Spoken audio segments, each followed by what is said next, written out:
யூடியூப்பில் ஒரு வீடியோவை பார்க்கும்போது அந்த வீடியோவுக்கு எத்தனை லைக்ஸ் வந்திருக்கு, எத்தனை டிஸ்லைக்ஸ் வந்திருக்கு அப்படின்றத நம்மளால் பார்க்க முடியும். இதே மாதிரி நம்ம வீடியோவில் எத்தனை லைக் வந்திருக்கு, எத்தனை டிஸ்லைக்ஸ் வந்திருக்கு அப்படின்றத நம்ம ஆடியன்ஸ்க்கு தெரியாமல் நம்ம ஹைட் பண்ணி வைக்கணும் அப்படின்னு நினைக்கிறோம் அப்படின்னா அது எப்படி அப்படின்றத பற்றி தான் இந்த வீடியோவில் பார்க்க போகிறோம். இதுக்கு ஃபர்ஸ்ட் நாம் யூடியூப் ஸ்டுடியோட வெப்சைட் பேஜை ஓப்பன் பண்ணிக்கலாம். இந்த வெப்சைட் பேஜை உங்களுக்கு எப்படி ஓப்பன் பண்ணணும்னு தெரில அப்படின்னா அந்த வீடியோவான லிங்க்கை நான் டிஸ்கிரிப்ஷனில் கொடுத்துருக்கேன், நீங்கள் செக் பண்ணி பார்த்துக்கோங்க.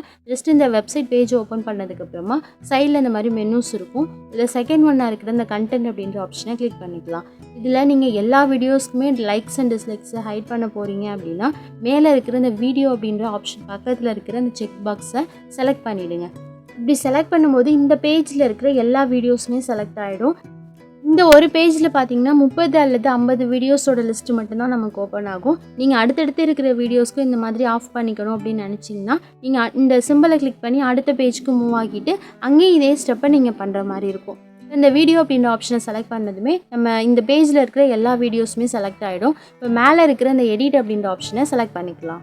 இப்போ இதில் பார்த்திங்கன்னா நிறைய லிஸ்ட் இருக்கும். இதில் இந்த யூசர் ரேட்டிங் அப்படின்ற இந்த ஆப்ஷனை செலக்ட் பண்ணிக்கலாம். இதில் இந்த நியூ வேல்யூ அப்படின்ற ஆப்ஷனில் இருக்கிற ஆன் அப்படின்றத கிளிக் பண்ணிக்கிட்டு இதை ஆஃபில் கொடுத்துக்கலாம். இதை ஆஃப் பண்ணிக்கிட்டு மேலே இருக்கிற இந்த அப்டேட் வீடியோஸ் அப்படின்ற ஆப்ஷனை கொடுத்துட்டோம் அப்படின்னா நம்ம கொடுத்த அப்டேட் இந்த எல்லா வீடியோஸ்க்குமே செட் ஆகிடும். இப்போ எல்லா வீடியோஸ்க்குமே லைக்ஸ் அண்ட் டிஸ்லைக்ஸ் ஹைட் ஆகிடும். இப்போ ஹைட் பண்ணதை அன்ஹைட் பண்ணணும், அதாவது ஷோ பண்ணணும்னு நினைக்கிறோம் அப்படின்னா திரும்பவும் இந்த நியூ வேல்யூவை ஆன் பண்ணிக்கணும். இதுவே நீங்கள் ஒரு இண்டிவிஜுவலான ஒரு வீடியோக்கு மட்டும் பண்ண போகிறீங்க அப்படின்னா நீங்கள் ஜஸ்ட் அந்த வீடியோவை செலக்ட் பண்ணிவிடுங்க. செலக்ட் பண்ணிக்கிட்டு இதில் அப்படியே கீழே ஸ்க்ரோல் பண்ணிகிட்டே வந்தீங்க அப்படின்னா ஷோ மோர் அப்படின்ற ஒரு ஆப்ஷன் இருக்கும். இதில் அப்படியே ஸ்க்ரோல் பண்ணிகிட்டே வந்து லாஸ்ட்டாக இருக்கிற show how many viewers like this video அப்படின்ற இந்த செக் பாக்ஸை நம்ம இந்த டிக்கை எடுத்து விட்டுட்டு மேலே இருக்கிற சேவ் ஆப்ஷனை கொடுத்துட்டோம் அப்படின்னா நமக்கு இதில் ஹைட் ஆகிடும். நன்றி.